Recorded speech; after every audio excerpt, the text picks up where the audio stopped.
Bonjour, Dominique d'Anguille des Déserts. Il se trouve que mon épouse est la descendante de Jacques-Joseph de Nélis, dont nous venons de publier les mémoires.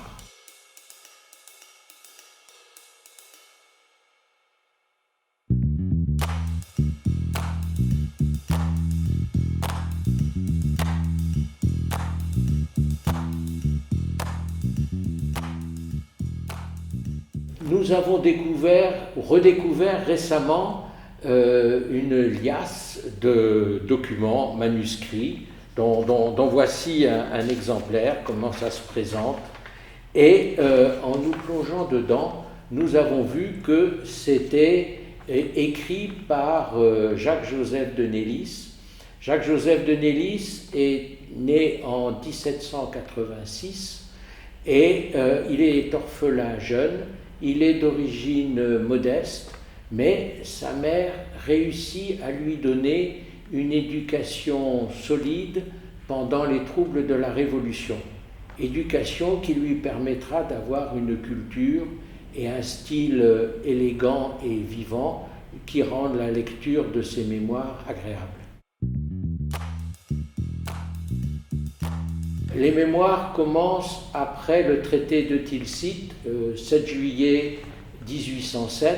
Nélis est engagé depuis un peu plus d'1 an dans les dragons de Napoléon et il va raconter, le premier chapitre porte sur le cantonnement de son régiment en Silésie pendant l'année 1807-1808, mais c'est une période plutôt agréable, mais au bout de courant 1808, ils entendent des bruits inquiétants qui viennent d'Espagne et ils comprennent que là est leur prochaine destination. Et de fait, il va passer plus de 3 ans à faire la guerre en Espagne, ou plutôt à être confronté à la guérilla. Le mot est né là. Et il raconte avec, sans censure, mais sans pathos, les cruautés de cette guérilla. C'est intéressant parce qu'il réhabilite quelque peu le rôle de l'armée qui, comme toute armée régulière, a beaucoup de mal face à une telle guérilla. Début 1812, il revient en France. Il aurait dû faire la campagne de Russie, mais sa nomination a été interceptée par la guérilla et il rejoint le régiment qui se reconstitue à Strasbourg et il part pour faire la campagne de 1813, la campagne de Saxe, dont il raconte les épisodes, qui est une campagne très dure, mais qui lui donne l'opportunité de rencontrer Napoléon en tête-à-tête. À la suite de quoi il est blessé et il rentre malade à Strasbourg. Et là, il trouve encore l'énergie, début 1814, d'affronter les coalisés qui envahissent la France. L'empereur abdique, Nélis passe à ce moment-là au service des Bourbons et il leur sera indéfectiblement fidèle.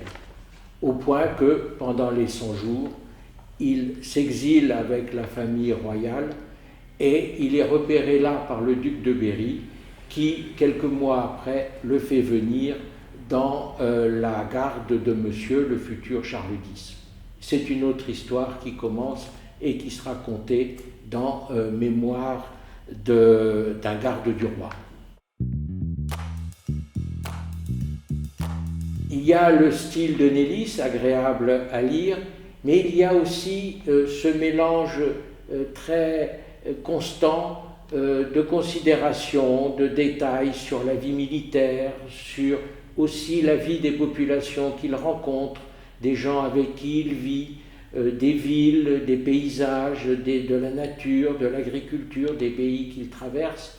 Et puis il y a des considérations géopolitiques notamment, très pertinentes, notamment sur Napoléon, à la fois son insatiabilité de pouvoir, mais aussi l'action positive qu'il va mener en Europe centrale et qui fait comme il l'observera en revenant sur les champs de bataille de sa jeunesse en 1846, qu'il y a laissé un bon souvenir. C'est ce qui a permis à Jean Tullard d'écrire dans la préface que nous avons là un des meilleurs mémorialistes de l'Empire.